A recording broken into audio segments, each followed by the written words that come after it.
Live. Welcome back to the Digital Creators Podcast. We're in the studio with Mikonic. What's up, Mikonic? So, thank you for having me. And Mikonic is a Perth-based DJ and entertainment event director.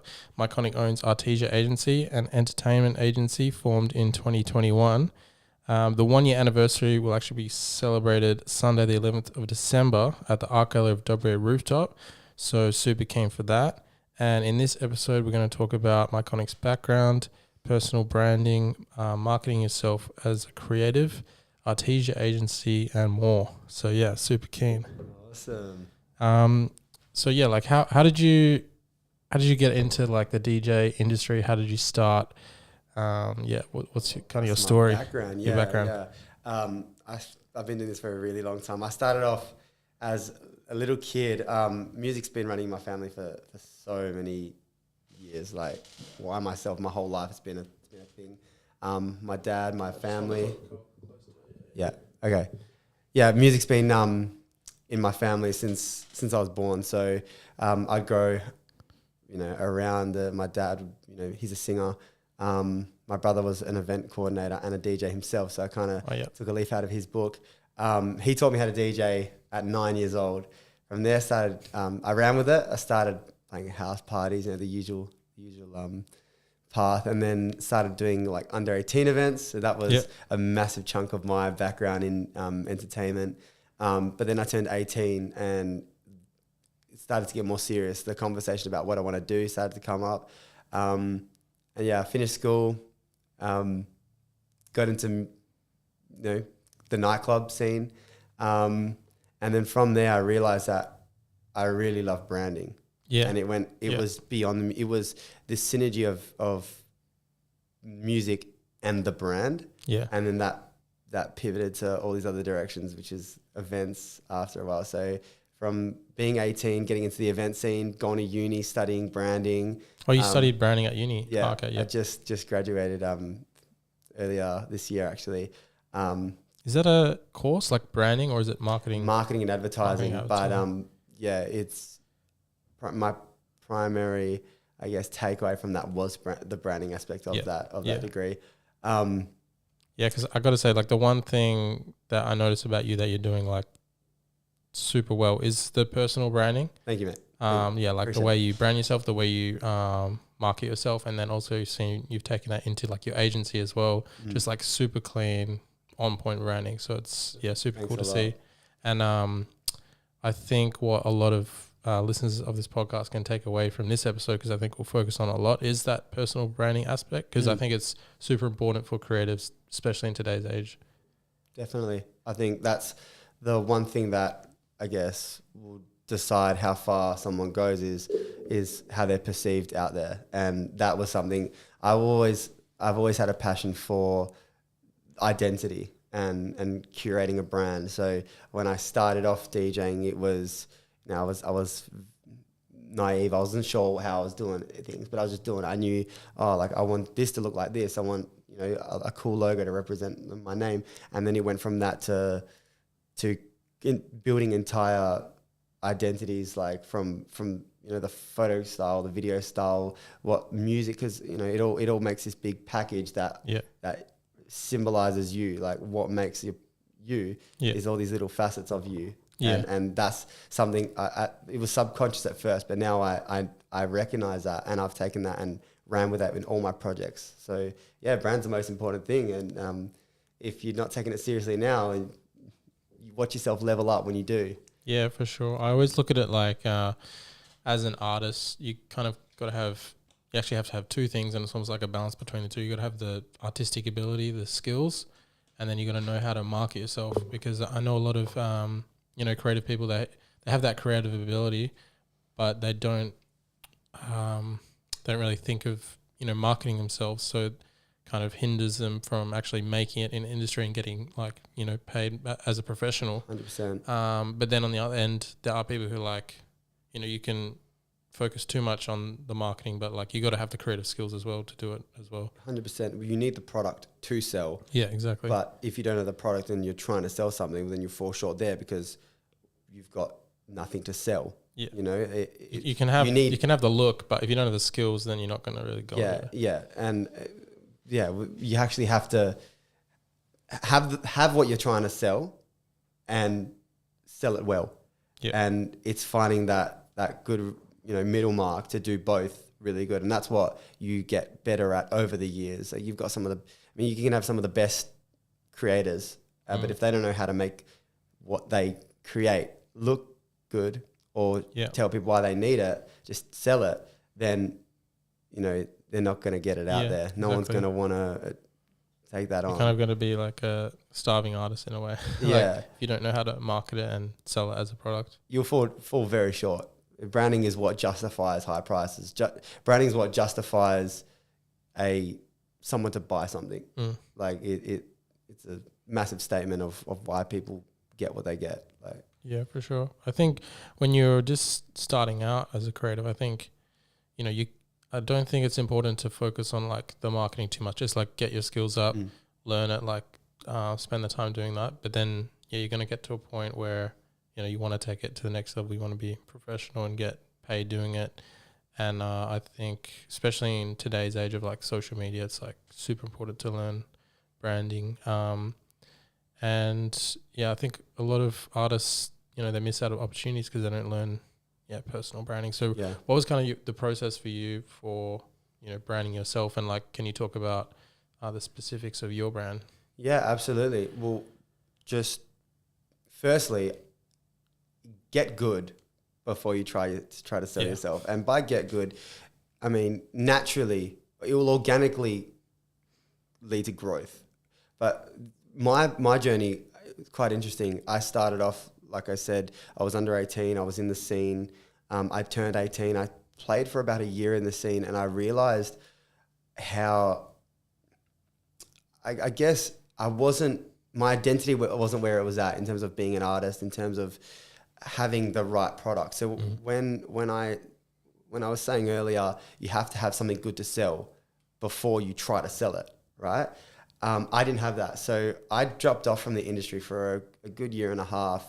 So were you trying to market yourself before you had the skills? I was, but I wasn't happy with the brand. I wasn't happy with my direct. I didn't know my higher purpose at that point. I've come a long way since then. This was when I was about 19, 20. Yeah. And so that was a good 4 or 5 years ago. I didn't know my direction. I knew what I loved, but I didn't know my mission statement. And that was revealed to me over my time away. Yeah. But I stepped away and I said to myself, okay, I need to focus on, I consider myself good at what I do. And now to take that next level, I need to work out how to sell it better.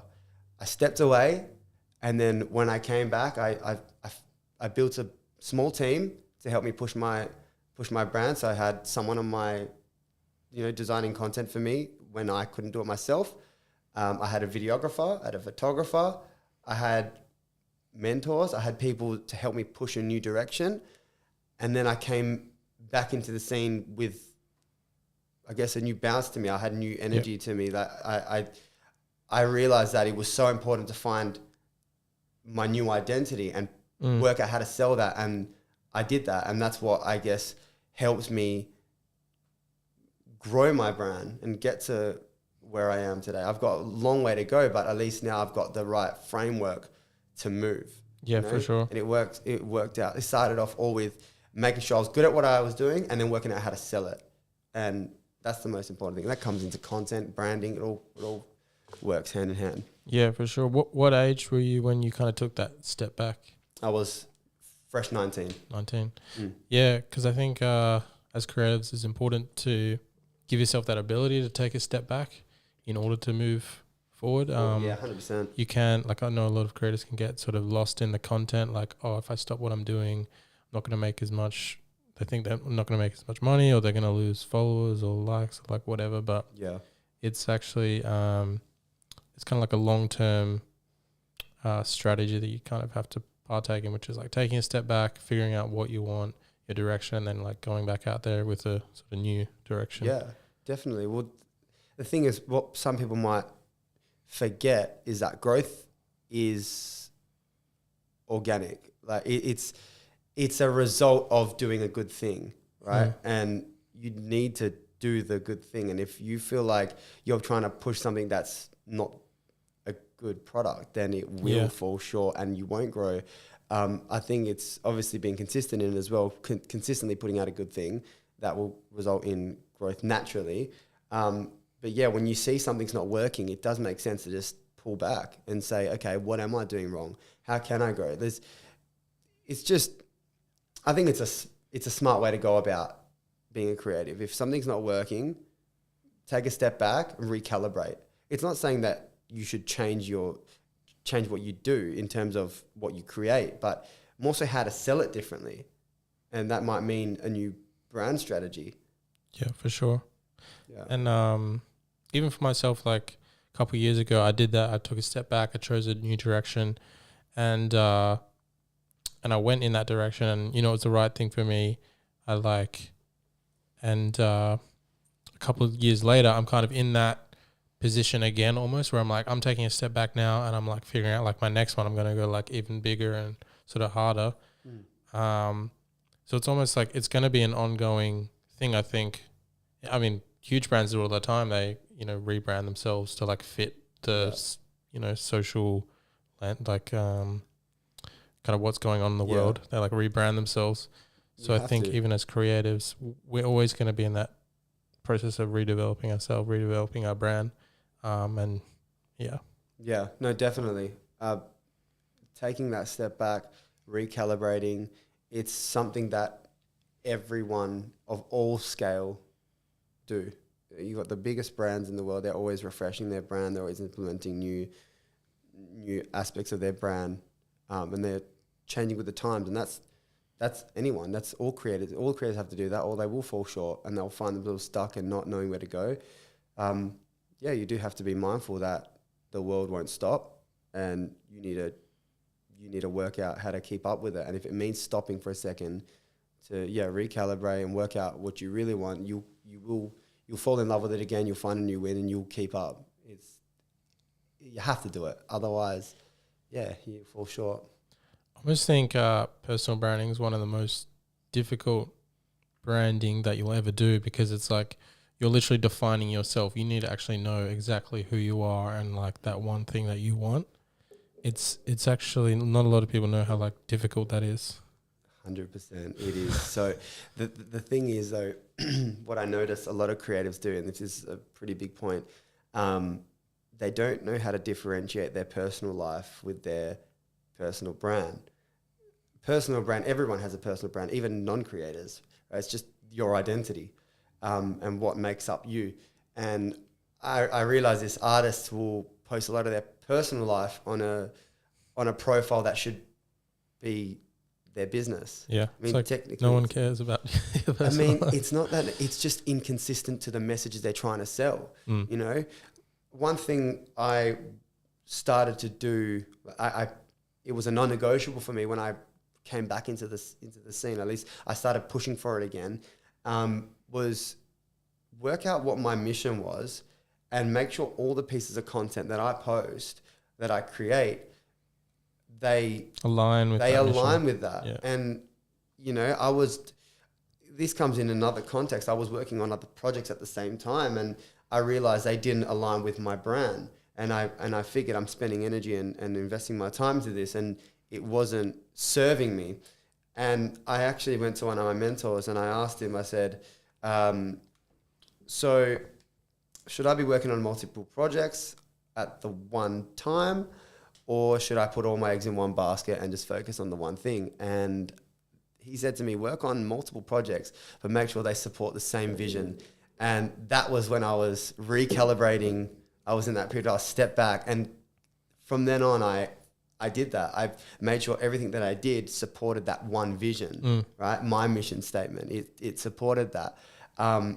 That goes in the context of creating an identity. Make sure everything supports that vision. If you're posting stuff that doesn't align with you, you're posting personal stuff, you're posting your mum's 50th birthday, or like, it's wholesome, but maybe that's for the close friends, you know, not for the public profile. If you're trying to build a fan base, or just trying to build a a platform where you want people to see what you're up to. Well, if they're following you perhaps because they know you, but those who aren't following you because they know you, they're following you because they're interested in what you're doing. Yeah. Well, you need to be consistent with that and constantly serve them that. Exactly. Serve them what they followed you in the first place to see.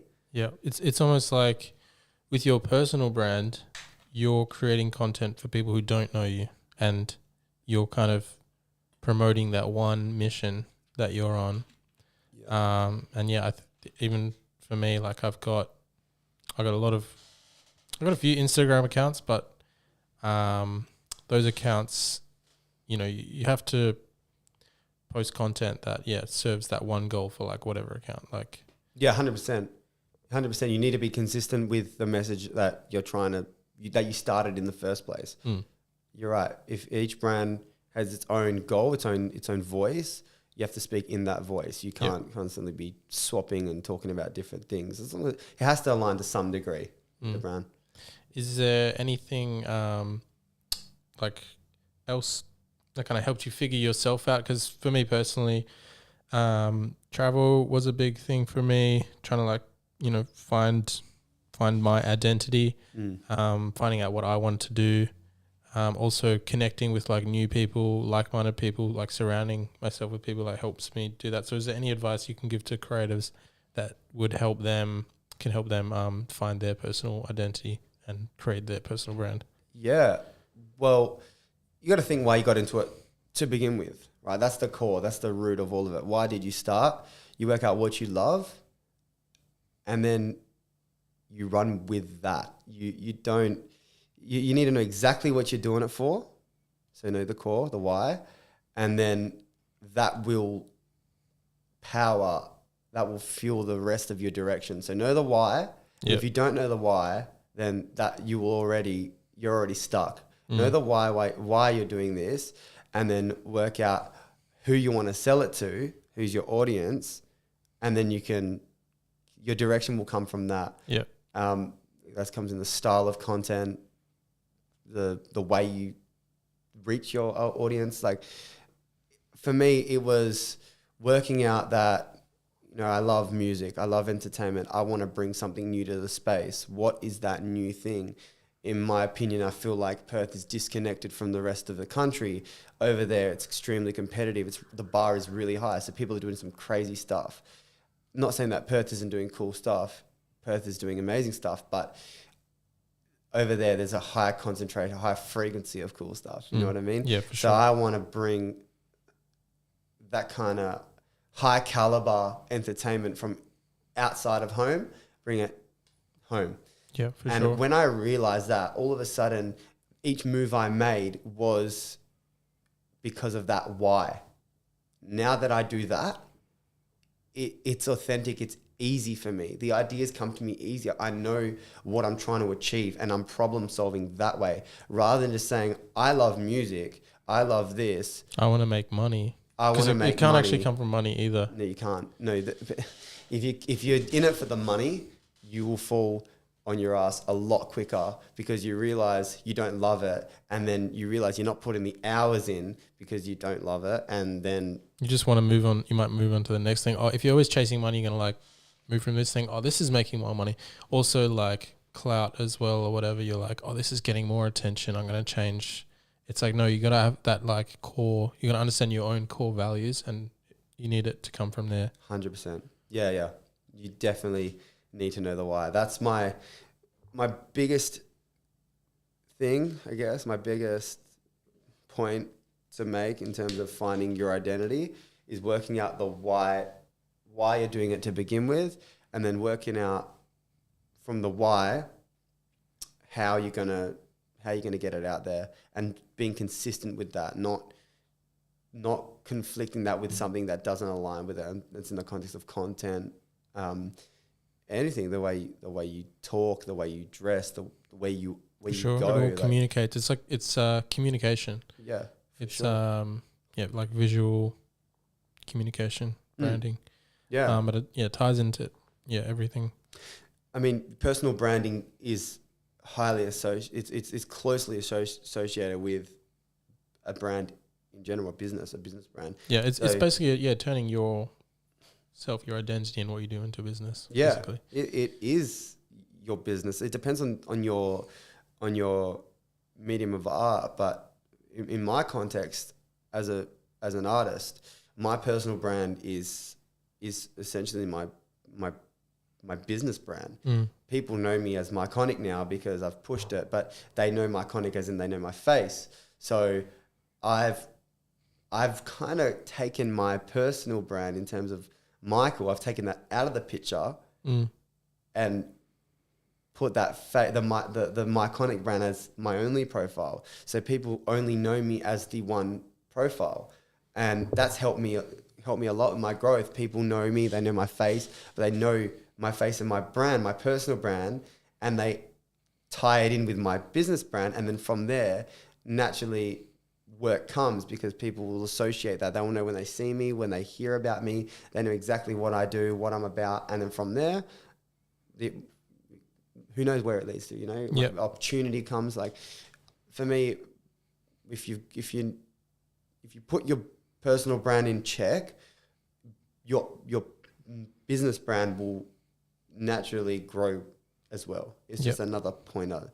You know, sure. all big brands have a face, and it's personal brand that ties so closely. You look at a brand like Tesla, you think Elon Musk. Yep. You know, it's face, it's the personal. It's his brand values. His values are like when you think of Tesla, you do think of Elon Musk, and all his kind of values come into that brand and every other brand that he does. Yeah, and that should be an example for any creator. Is if you see how powerful personal brand is to your business brand, then you should take that on board. And you know, you look at any big brand, even if they, let's say an artist like Kanye West will go to any brand. If he straight away he puts his personal brand, him as Kanye, he goes to a brand that is not relevant, for example, all of a sudden that brand will be relevant because his personality is him as a brand, his personal brand,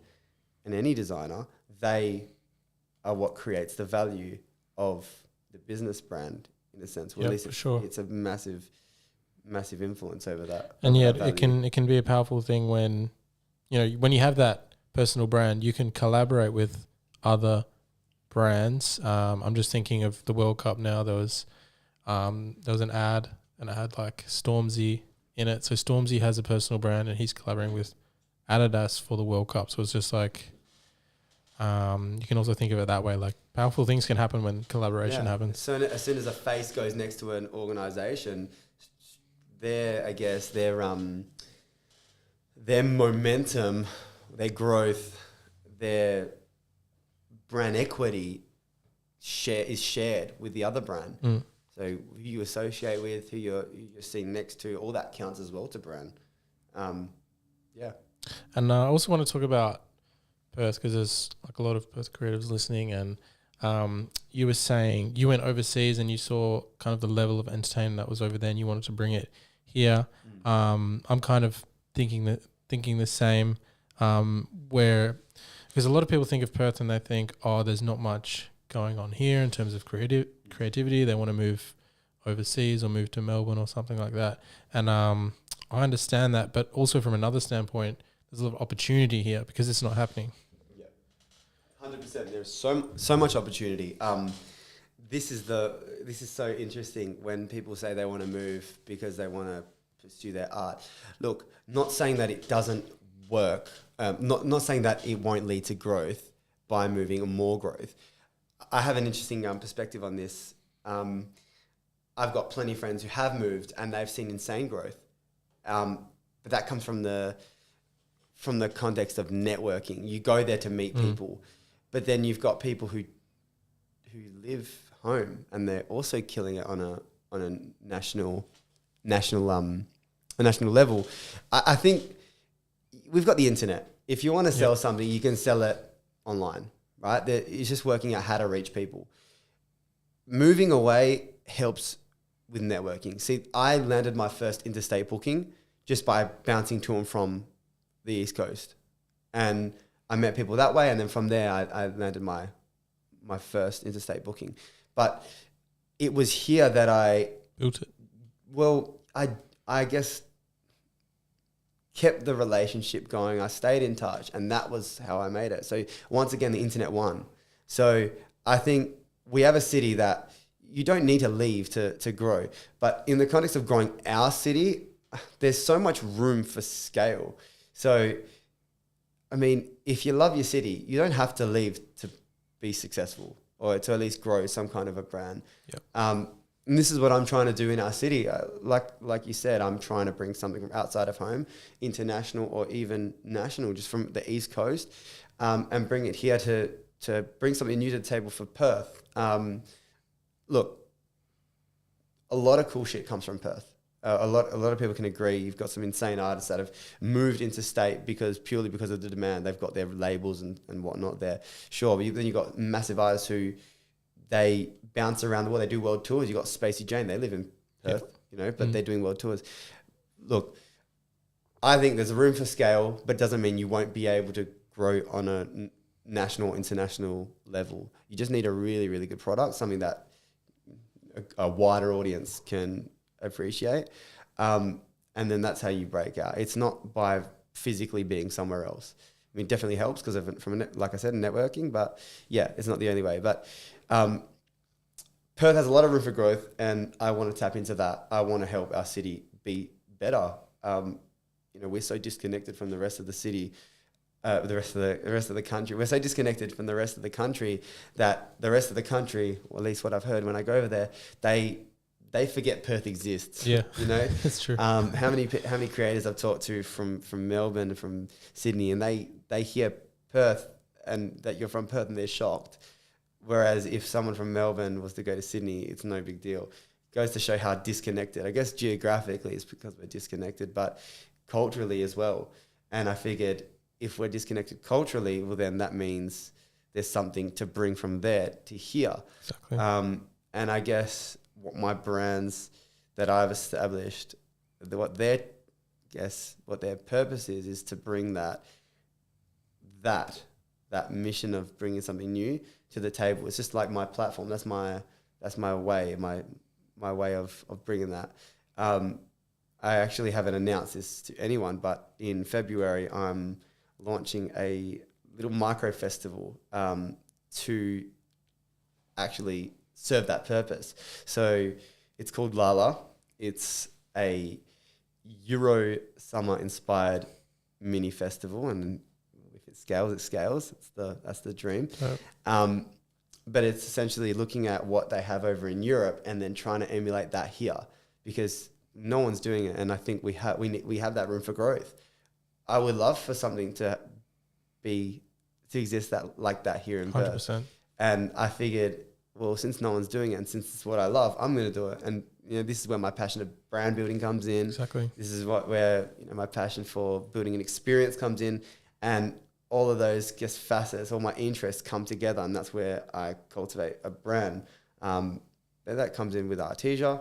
That comes in with anything I do. The Mikonic brand, even I launched a little extension of my brand called Mikonic Archives, and that's a really small circle private event group. So from yacht parties to initially an event I've got coming up, the 1 year anniversary for Artisia, that was meant to be a Mikonic Archives event, but I figured this is too big, this is too cool. I'm gonna make this an anniversary party rather than just a small one-off event. But I just thought it would be insane to bring something to our city that we otherwise don't have. For sure. I'm super excited. And that was, it's kind of, I guess that would be the next step for you and your brand. Like you've got your personal brand, you got the agency, and I think naturally the next step would be a festival. Yeah. And I think it's amazing how you're bringing, that sort of European festival culture to Perth. And I think Perth or Western Australia is kind of like we're quite this multicultural place, and I think just through the different creators that I've interviewed and through the different artists, there's something about bringing other cultures here and like expressing that here, and just kind of embracing that multicultural element. For sure. I mean, we've got a lot of reference You've points. got a Greek background, don't you? Yeah. We've got a lot of reference points. We've got the whole world to reference off. I feel like we're our own. Perth is almost a little town compared to all these bigger cities. And I mean, with that in mind, we've got a lot of larger scale places where we can be inspired by and bring that home. And that's what I'm doing. That's been my mission now for a few years. And only really now I have that opportunity to start to chase that. And in a few years' time, who knows where it will be, but at least now I can actually start to push that. I finally can launch Lala. It's been 2 years in the making. COVID, obviously, a factor there. The agency, we're going on to a year now. The Mikonic brand is probably going on to 7 years now of officially being Mikonic. I've been the Mikonic brand is only 7 years, but DJing for a long time.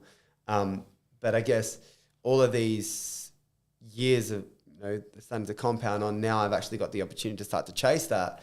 I guess it feels like that's the case because I guess the world's open again.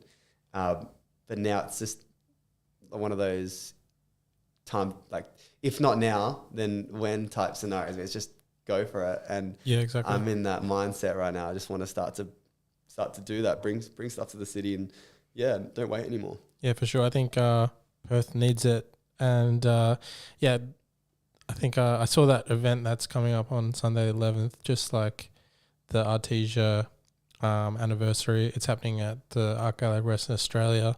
And I think it would just be something cool for like just a whole lot of creatives to come to celebrate other creatives, and just it's a rooftop party, It's going to have this amazing view of the city. Next level. And Artisia is going to put on a show. So I'll put, links and stuff in the description as well. But yeah, I'm super keen for that event. Yeah, I'm looking forward to having you there, man. It's going to be something really exciting. I think when you think of a rooftop party, at least in Perth, you don't know what to think. You might think of some bars that are on a rooftop, but they're indoor. But then you have a space like Art Gallery of WA, newly renovated.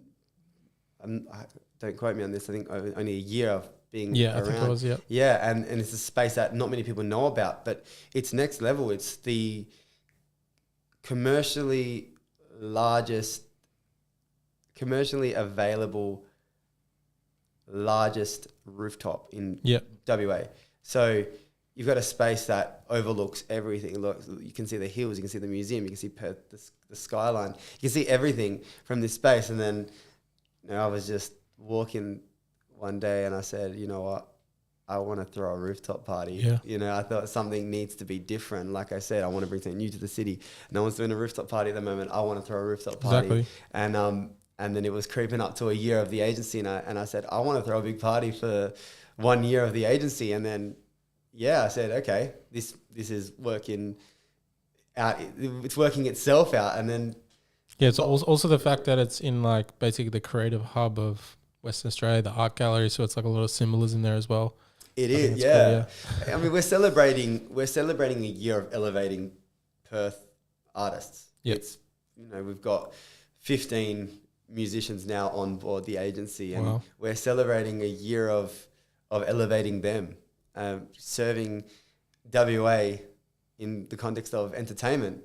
It's someone needs someone to perform at their event. Exactly. To service their event in any context. There's, let's say, when we had this happen more than once now, an international artist is coming to our city and they want locals on board. They want local entertainment, that local appeal.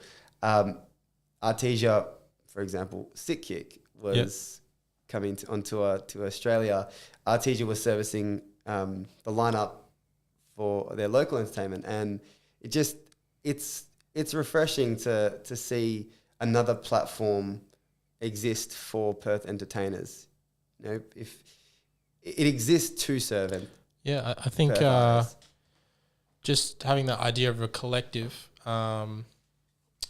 which can help elevate like everybody up. You know what I mean? It's kind of the same concept with this podcast. Like bring people together and like we can all elevate. Absolutely. I think that's why we resonate with each other, because we have a similar mission of elevating others.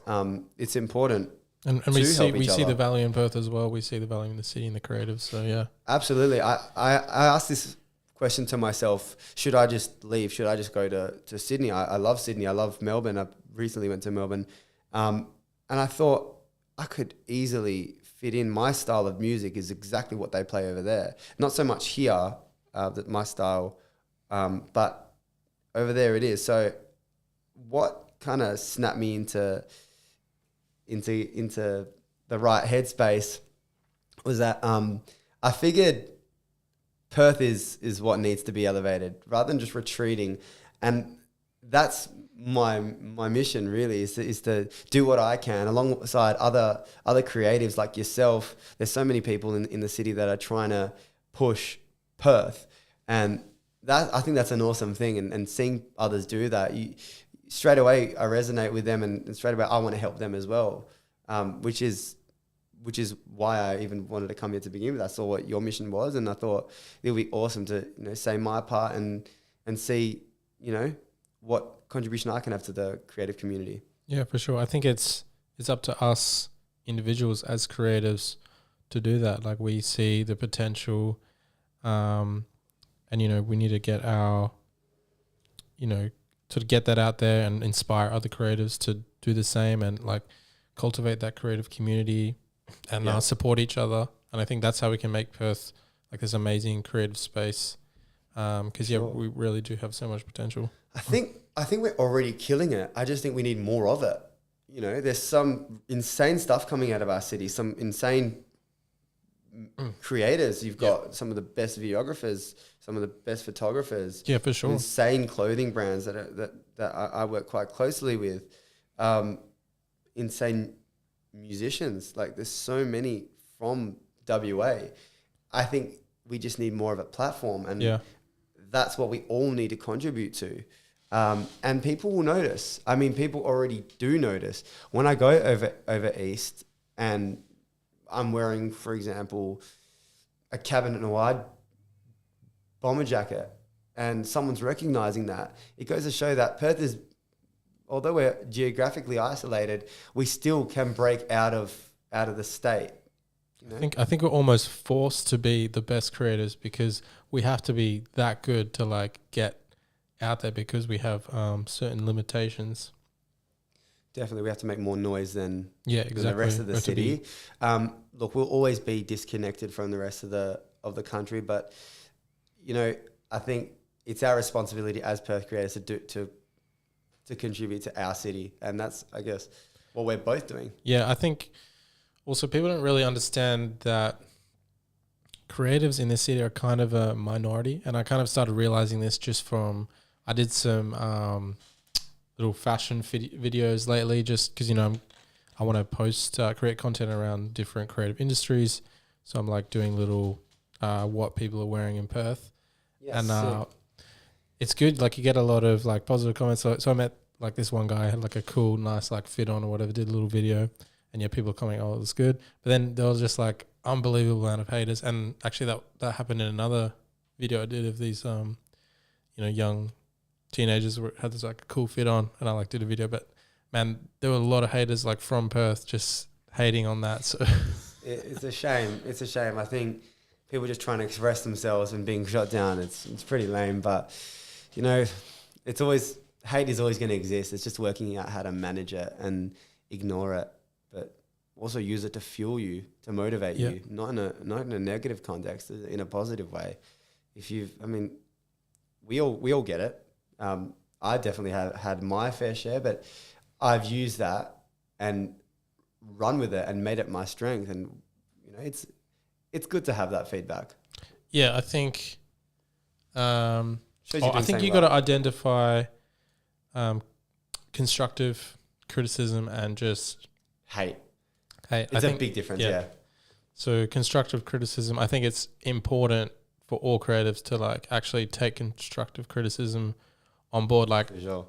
I really value people's feedback, and I think the constructive feedback is the best because it's showing you what you need to do to improve. Whereas if everyone's like just complimenting you all the time on what you're doing, you don't really can't really take that aboard. You're just But yeah, the constructive feedback, you know, use that.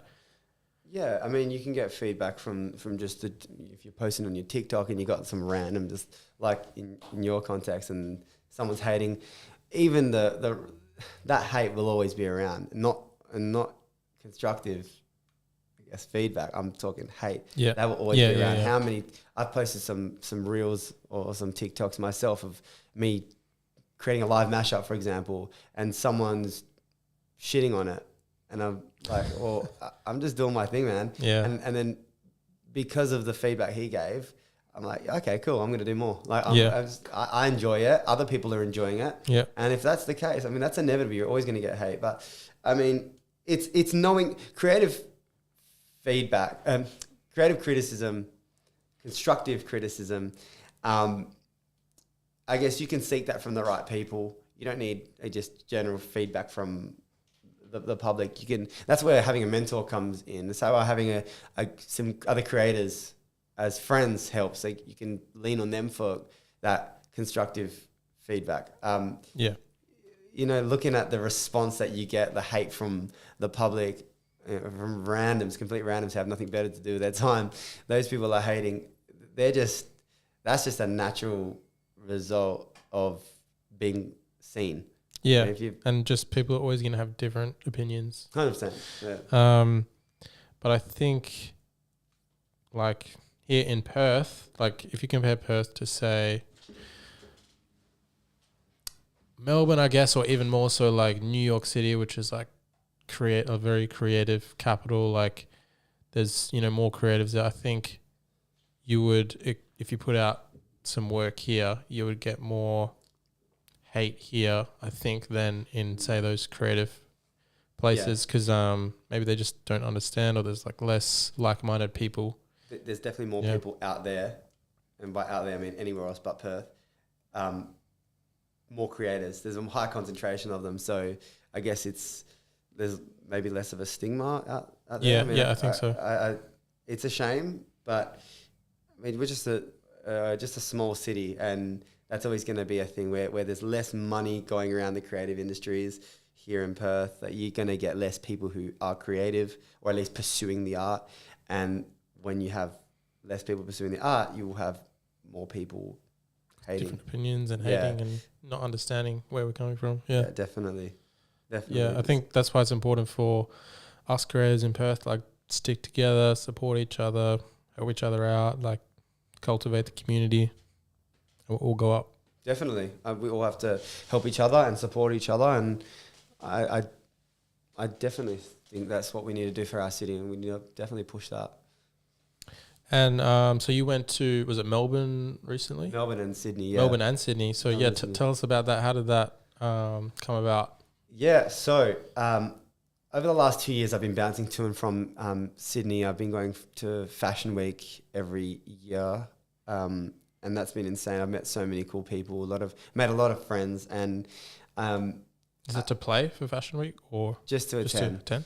And I said to myself this year, so at the beginning of this year, I said to myself, I set it a goal that I really want to play interstate. It was my dream that I wanted to get booked somewhere, and naturally, just putting out content, playing places.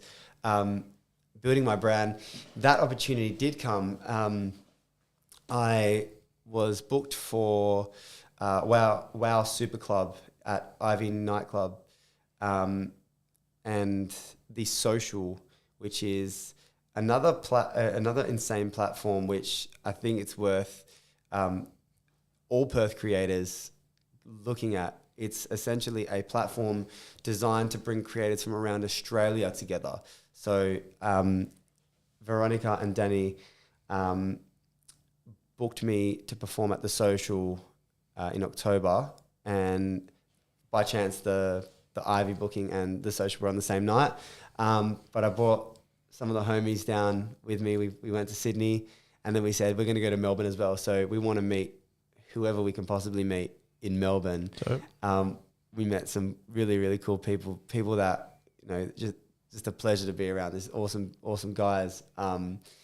It was an insane experience. It was something that definitely every time I travel, and I'm sure you can agree, you recalibrate. You it's like another true. wind of like you come back and you want to work. You want to just go crazy. That's why I travel as much as I can. Obviously, it needs to serve me, but I traveled to Sydney and Melbourne with meaning, with purpose, and I knew that I just wanted to just, I guess, assess the landscape over there and make friends. Yep. And I did that. I've made a lot of friends over there now, and like how I've gone there and they've supported me, I want to return that favor. And when they come here, I want to look after them as well. I think that is what will build a bridge for Perth to the rest of the country. And I think we need to, put a bit more emphasis on us reaching out, to people in Melbourne or Sydney and like saying, hey, if you're coming over, like let's connect. Or 100%. I think that's what maybe something I want to focus on as well is, if there's any creators coming from Melbourne or Sydney or wherever in Australia, I want to have you on the podcast, or like let's connect. I think we've got to cultivate that as well. One of my other, I guess, mission statements was to build a bridge from here to the rest of the country. And that's why I've been traveling a lot and wanting to play interstate, just to expose my brand interstate, but then give that opportunity, I guess, for interstate to have eyes on Perth. People, there's no reason to look at Perth at the moment, or it might be, but at least there's not you look at big cities and say, oh, there's more work there, so I'm going to go there. There's no reason why someone over there would come here. Yeah, exactly. Yep. That can change. That can be destigmatized if there are cool things happening here. And there are cool things that occasionally do happen here. For example, in my context, and what I'm trying to do with my mini festival, I want to bring people from interstate to come, the people that are playing in the nightclubs, the biggest super clubs in the East Coast. I want to bring them to Perth so they have that platform to reach, to be exposed to a Perth market. And then in turn, they'll meet people in Perth and they'll connect, and then it's inevitable that some of them will go interstate. And I know there are a few artists off the top of my head that do have work interstate, but I would love for that to be more prominent. I mean, obviously flights and travel time, all are counted, but there's no reason why that bridge can be built also a bit more. What are your thoughts on this? Because I went to Bali a few weeks ago now, and again, there's something about travel where you just go over. You're not necessarily thinking about it when you come back. You get all these new ideas and motivations. But what I saw in Canggu was that there is this international market, because so many people from all over the world are going to Bali, going to Canggu. And recently I had a guy, Chunky, on the podcast, and I saw he just opened up a new store in Bali for his brand, his streetwear brand. Yeah, fire. And even before I knew about that, I was like, just had this realization that Bali has this international market, and there are acts from, the US going to Bali for the clubs. And on top of that, the club scene's like amazing there. Like every single night there's something on, something amazing. Yeah, you have these huge US acts coming to Bali. So they're flying all the way there, but, not to here. So it's be interesting to build a bridge there, because that's like our neighbor. For sure. I think we're definitely changing. Like, you look at some of the major music festivals that are coming into the city, and then you look at like Fisher, for example. One artist alone is pulling crowds of over 10,000. Like, you look at those, that when that does come to Perth, it shows that it does work, and then people outside of Perth will see that and they'll say, oh, we want to tap in as well. But in Bali's context, it's a holiday hotspot. So, I mean, there's the traffic there already. You got super venues, super clubs that have the traffic, and they've got the budget to bring artists over. Yeah. Unfortunately, we have some really cool venues here in Perth, but it's more of a, I guess, a traffic thing. We need numbers. Yeah. You have some insane acts that come through that sell out, and that's what we want. Yeah. But for the more frequent, to have more frequent international scale artists to come through, it's a culture thing. You need more people to be getting around it. Yeah.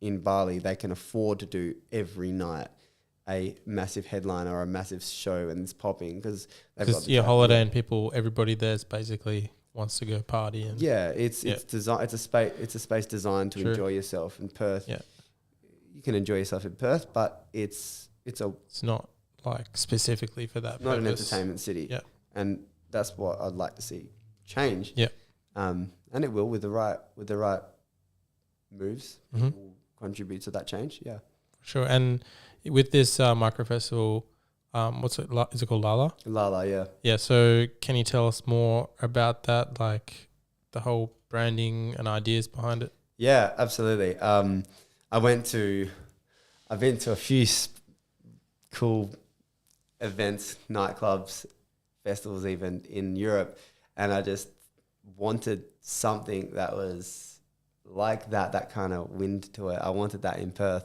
and I created this brand. How would you describe that wind or that energy? It's a Euro summer inspired music festival, and of course, starting out it will be smaller, but I'm bringing artists from interstate that align with that message. So you've got artists in Sydney who play at Tropicana in Mykonos. Yep. They already bring their sound to Greece, for example. Well, I'm going to bring that sound to Perth. So rather than being Mykonos, it's going to be in Perth. And then just the general feel of the festival. So the aesthetic of it, it's going to be white linen. You've got white couches, cabanas. Okay. You've got, cool stage, the graphics on the screen, just the brand will feel summer. It will feel Euro. Yep. It will feel like something outside of home, which is the mission. Yep. Yeah. And what kind of mixes or what kind of music and what kind of vibe, I guess, would you play? So what I guess the direction of music for that event, it will start off more commercial, hip-hop, R&B, party, move into more house music, tech house, Euro house, deep house. And then as it gets later, more techno. So it's popping. There's a massive wave right now with techno, and some amazing artists coming out of Adelaide who have this insane sound. That's, to be honest, Adelaide's killing it in the music scene right now in Australia. I want to bring artists from Adelaide and Melbourne, bring them to Perth to play that sound, and I guess expose Perth to that style. Because when I play this, the East Coast sound right now is minimal. It's techno. It's very housey. I bring that sound to Perth. I play it when I play at Butterfly, Magna, Metros. Part of your branding, yeah. Yeah. When I play it, people are new to it. They're shocked when they hear it. They hear a bass line. And they're even outside the Australian sound, like that techno sound that's coming out of Australia is popping. Even I had it was a gentleman from America. He was working on tour, the Fisher tour, and we were in the car. Some other dudes were in the car. We were driving. We were just showing each other music, and I showed him the sound that's being played on the East Coast, and he heard it, and he was just in awe. He was. Is it a new sound? It's just techno. It's just, but it's an East Coast sound, and it's just popping. And people even in the international, I guess, music landscape. Is there one artist popping. Maybe I could play now? Tazi Sounds. His music is fire. How do you spell that? Even Varna Sounds from Perth. He's also bringing that sound to Australia. Search up La Vita by Varna, by Alyssa, produced by Varna. So La Vita, and then search up Tazi. That's from the more techno. La Vita is more. Is it on SoundCloud or Spotify? Spotify. Okay. So go La Vita. I want to show Varna's latest production, La Vita by Alyssa. Yeah. So this is co-produced by an artist over in the East Coast and Vanna from Perth. I'll just connect my phone to it. So tell us about the track a bit more. So it's La Vida by Alyssa. Yeah. It's got that Euro feel to it. That's the sound I want to have earlier in the night, kind of the middle, sunset period, which fits beautifully with the whole house vibe.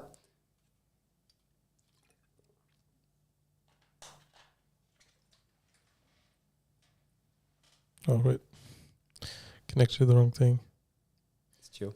All good.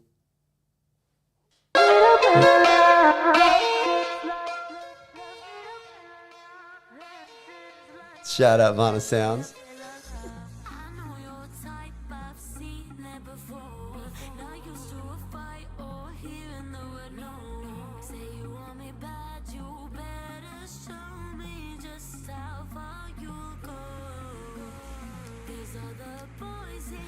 So it's, yeah. Wait for the drop. That's the signature sound. It's the drop, and this is the sound I guess that's popping out. It's huge over east, and artists like Alyssa from Sydney. She's an artist that fits into that style of music, and she's climbing that wave with it. Yeah, Vanna's producing sounds like this. It's fire. It's fire. That style of drop. It's a very Euro. Yeah, vibe. that's the sound that I would love to have. And then for the more techno-y sounds, the sound that's really popping off, you got artists like Restricted, artists like Tazzy. Tazzy sounds is that style. Those artists, they're bringing that sound, they're making it more prominent, and you're seeing that sound start to take over. Just techno in general is starting to take over. It's like big room, that mainstream big room sound is becoming more techno-y. It's like commercializing. So artists like Hardwell, one of the biggest electronic producers in the world, DJ Mag, top 100 producer, went from big room, now he's producing techno, and he's making tracks, signing tracks from Will Sparks, who's also piloting that genre. And so all of a sudden, that's like the new sound, is this heavy, hard-hitting techno. And I think we need that in Perth, and that's what I want to bring to the table, bring it through my sound, through my sets, bring it to Lala, bring it to the Artisia rooftop party. Just bringing that new sound and that high energy, I guess, performance style set. I think we need that. For sure. Yeah, I think especially something in Perth that is amazing is our, we live in the West. We have some of the most amazing sunsets in the world. I can imagine, just a festival like that, music like that, just hitting with like the sunset vibe, by, the river or the ocean or something like that as well. Just for sure. The rooftop, mate. The rooftop, the being city. on that rooftop while the sun is setting, and then seeing the skyline just glowing orange, and just hearing that sound. It's all about. It's like creating an experience for people. 100%. Yeah. Definitely. It's all about creating something memorable, and I think people want that. People are ready for events, just crazy events. That's why summer's the best. You got that opportunity, the good weather, the open skies to good do vibes, that. Exactly. Yeah. Mikonic, thank you so much for coming on the podcast. Amazing to talk to you about your brand, Artisia Agency, this upcoming festival as well. I'm super keen for everything you got coming out. Thank you, brother. Really appreciate it. Thank you for having me on board. And make sure you check out the link below for Mikonics link, Artisia Agency, and hope to see you at the event on the 11th of December as well.